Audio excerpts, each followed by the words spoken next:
अरे भाग्यवान, मेरे जूते कहाँ रखे हैं? मुझे बाहर जाने में देर हो रही है।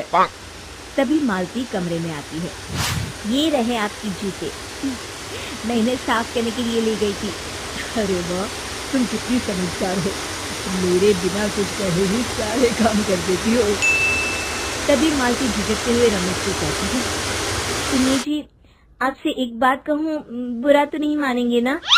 अरे नहीं नहीं, बेफिक्र होकर कहो। शादी से पहले मैं अपने मायके में नौकरी करती थी। मैं चाहती हूँ कि अब मैं फिर से नौकरी करना शुरू कर दूँ।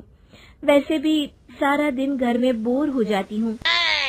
देखो मालती, तुम्हारे नौकरी करने से मुझे कोई एतराज नहीं है, लेकिन तुम्हें एक बात बता दूं, हमारे खानदान में आज तक कभी किसी औरत ने नौकरी नहीं की।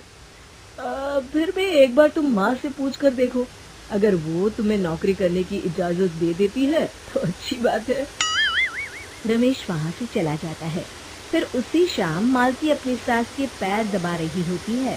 तभी उसकी सास मालती से कहती है, अरे क्या बात है बहू, आज तो ठीक तरह से मेरे पैर नहीं दबा रही, किसी ख्याल में खोई पड़ी है क्या? मैं भी तो जानूं आखिर बात क्या है। दरअसल वो माँ जी। अरे हाँ हाँ बोलो, इतना सोच क्यों रही हो? माँ जी, अगर आप बुरा न माने तो मैं नौकरी करना चाहती हूँ।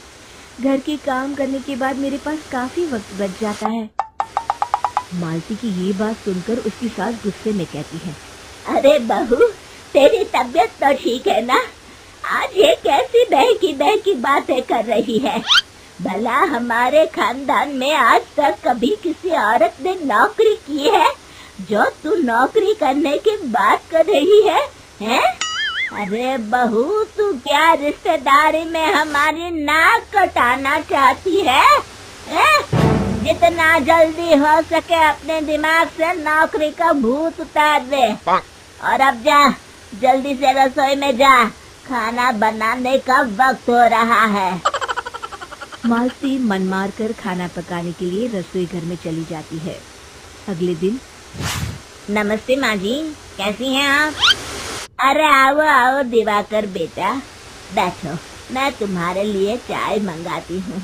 बहू, जरा एक कप चाय तो लेती आना। फिर दिवाकर एक फाइल खोलकर मालती की सास के सामने रख देता है। ये देखिए माँ जी, ये है पिछले महीने का हिसाब और ये रहे मुनाफे के रुपए। एक बार हिसाब देख लीजिए और इन कागजों पर अपने दस्तखत कर दीजिए। अरे दिवाकर बेटा, मैंने भला आज तक कभी तेरा हिसाब देखा है जो अब देखूंगी? ला बता, कहाँ दस्तखत करूं? तभी मालती चाय लेकर वहाँ आ जाती है और अपनी सास को बिना कागजातों को पढ़े इस तरह लापरवाही से दस्तखत करते हुए देखकर हैरान रह जाती है। अच्छा माँ जी, अब मैं चलता हूँ, फैक्ट्री में बहुत काम है। फिर दिवाकर वहाँ से चला जाता है। कुछ दिनों बाद मालती बाजार में कुछ सामान खरीद रही होती है। तभी एक बूढ़ा आदमी उसे आवाज देता है, अरे मालती बेटी, कैसी हो? मुझे पहचाना? मैं तुम्हारी कंपनी में मुनीर का काम करता हूँ। हाँ चाचा जी, मैं आपको बिल्कुल पहचानती हूँ। कहिए, कैसे हैं आप? मैं तो ठीक हूँ। कंपनी में कुछ भी ठीक नहीं चल रहा, यहाँ तक कि हमें ठीक वक्त पर तनख्वाह भी नहीं मिलती। ये आप क्या कह रहे हैं? अब क्या बताऊँ, आप लोग तो कभी हिसाब किताब देखने दफ्तर आते नहीं। मेरी मानो तो एक बार आप लोग दफ्तर आकर सारा हिसाब किताब देख लो, आपको असलियत पता चल जाएगी। अच्छा बेटी, अब मैं चलता हूँ, देर हो रही है। फिर वो बूढ़ा वहाँ से चला जाता है। वहीं दूसरी तरफ मालती घर पहुंचकर अपनी सास को सारी बात बताती है। तभी वहाँ रमेश भी आ जाता है, लेकिन मालती की सास मालती की किसी भी बात पर विश्वास नहीं करती। तभी रमेश कहता है, अरे माँ, बिना आग के कभी धुआं नहीं उठता। जब मालती इतना कह रही है तो हमें एक बार दफ्तर चलकर देख लेना चाहिए।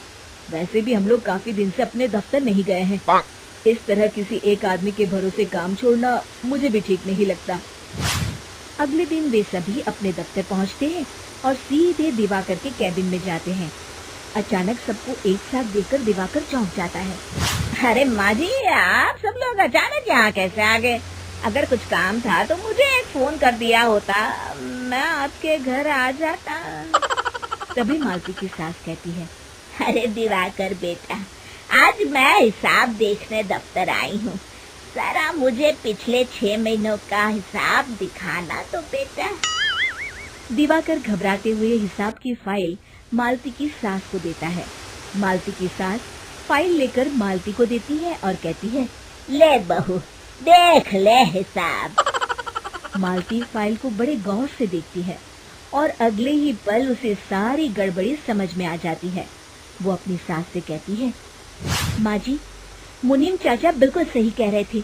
हमारी कंपनी में पिछले 6 महीनों में जितना मुनाफा हुआ है, हमें उसका आधा पैसा भी नहीं मिला। क्यों समझ लीजिए कि 1 रुपये में सिर्फ चवन्नी ही हमारे हाथों में आई है। मालती की बातें सुनकर मालती की सास गुस्से से दिवाकर को पूछती है, क्यों दिवाकर, मेरी बहू जो कह रही है वो सच है?